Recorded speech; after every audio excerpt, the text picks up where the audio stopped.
Hello, everybody, and welcome to another episode of Book Talk. Today I'm going to be talking about Percy Jackson and the first two books of the Percy Jackson series.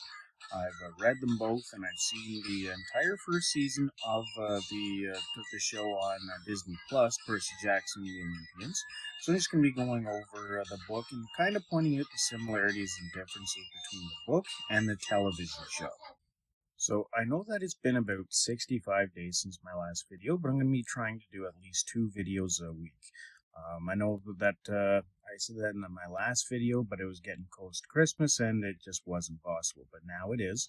I haven't found a better job yet, but I figured it's taken too long, so I got to get this going, because my end goal is to actually make this my full-time job, as well as writing my own books. Right now, I'm writing the Rift of the Damned, Malice of Malgrath. Constantly posting on Instagram and threads about updates regarding my book. But yeah, I'm going to be doing more content such as this, 2 videos a week minimum. So you got that to look forward to. If I don't do it, call me out on it. But just to kind of give everyone an update, the reason why it's taken so long is, I have 2 kids, I have a wife, I have a full-time job, I'm trying to look for another full-time job, I'm writing and editing my own novel, I'm plotting its series from beginning to end. It's just and looking for a full-time job is a full-time job in it of its own, so it's just taken an intense amount of effort. But I've decided to kind of lay back on getting a better job for now. I'm still going to be looking, but just not as hard, and put more effort into my book and my YouTube channel. It's basically putting more effort into myself.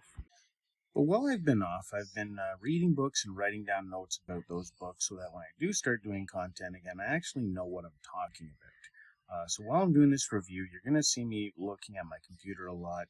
Don't worry about it. I'm just looking back at my notes, because to be able to do this straight from memory after two months of reading a book, that's an intense amount to actually do. When you read, you're going to forget a bit after a while, but when you write down notes, you're going to keep yourself refreshed. So, Rick Riordan, I'm not sure if I pronounced the author's name, but the first 2 books in Percy Jackson and the Olympians series, they're beloved for their engaging characters and faithful adaptation of Greek mythology. It actually is pretty accurate when it comes to Greek mythology, and I do appreciate that, because anyone that reads fantasy books, they will put their research in to see if you are accurate or not, and if you're not, the book reviews are gonna they're gonna call you out on that, in which they should. The readers have a right to do that, and every now and then you're going to see my daughters walk behind me, or you're going to hear them. Again, I have kids in the living room doing this.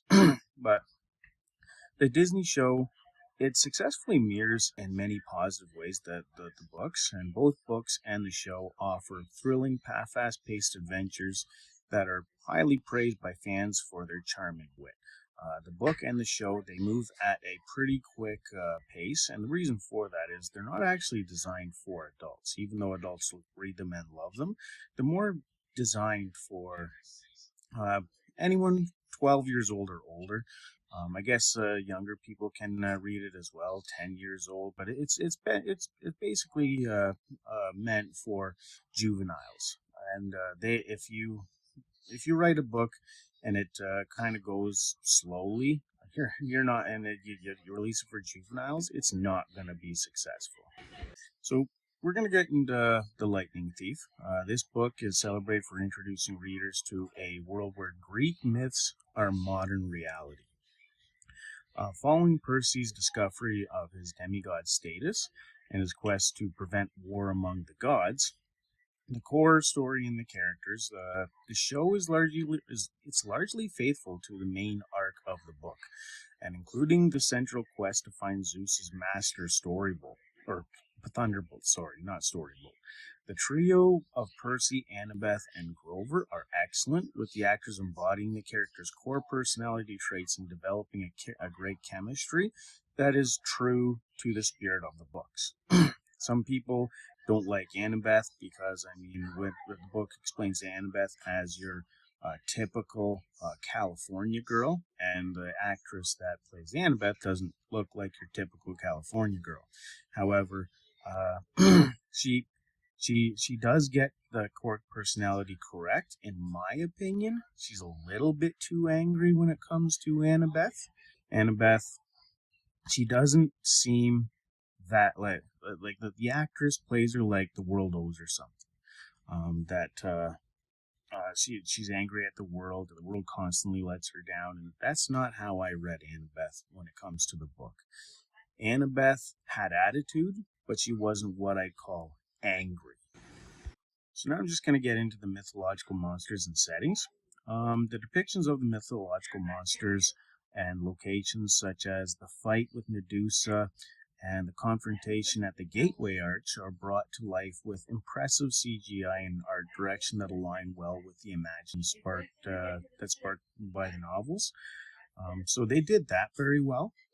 The TV series builds upon the book's strong foundation, offering expanded moments for characters like Sally Jackson, which adds emotional depth and a richer understanding of Percy's motivations and the sacrifices his mother actually makes. The show's the show's very successfully captured the book's humorous tone. If you've ever read the book, it's clear that the author tries to get you to laugh quite a bit, and the protagonist's internal monologue making Percy a likable and relatable hero as he navigates his new chaotic reality. So, all in all, I mean, I absolutely love the book. I didn't quite get into its writing because I don't want to ruin it for the people who haven't actually read the book since the show is coming out.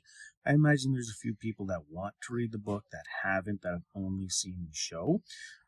But it was a very good book. I absolutely loved it. My daughter, she she listens to the audiobook version. She's 5 years old, but she listens to the audiobook version every night when she goes to bed.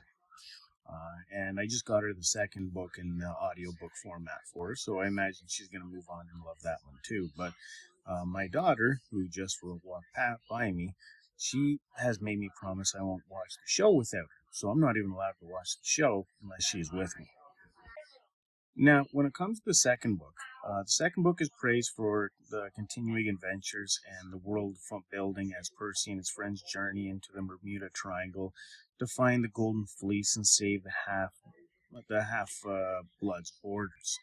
Now, I haven't watched the second season of Percy Jackson and the Olympians yet, but when it comes to the book, I found it funny. When it comes to Grover and the fact that he is calling Percy on the empath link, I believe he called it, and trying to get him to save him from the Cyclops who wants to marry him, I busted a gut laughing, especially the that you could actually hear through the empath link, the Cyclops calling out for him, calling him honey, and they're acting like an old couple that's about to get married, and it's very humorous. Now, I'm not going to get too much into the actual book because if you haven't seen all of the first season, I don't want to ruin parts for you. But the essential elements of the Percy Jackson and the Olympians book two, Sea of Monsters plot. Um, the and the poisoning of the Talia's tree, the introduction of Percy's half brother Tyson, and the perilous voyage through the Sea of Monsters. You get to see more of Percy Jackson's power, and you get to see exactly how powerful he actually is. The character development I deeply appreciated. The When it comes to the Luke and his father, it gets more into why Luke hates his father and how his father Hermes is dealing with that, and that is a massive part of book two. That's why I'm not going to quite get into all of it, but the way they explain that is like that is something special. It very much instead of hating Luke, you start to understand why Luke is the way he is and why he did what he did, and it kind of makes you feel sorry for him. in a kind of a way. Makes you feel for him, and how it reminds you that nobody tries to be evil. Everybody tries to be a good person, and sometimes just their actions, they don't understand how it might look to others. And I also found that the book effectively maintained the suspense and the high action of the first book, and where Percy, he's in the second book, he's racing against time with his half brother Tyson to rescue Grover and find the only item that's powerful enough to save their sanctuary, the Golden Fleece. Because in the show, in the book, the tree actually gets poisoned, and the head guy of the sanctuary, he actually gets blamed for it, and basically gets fired.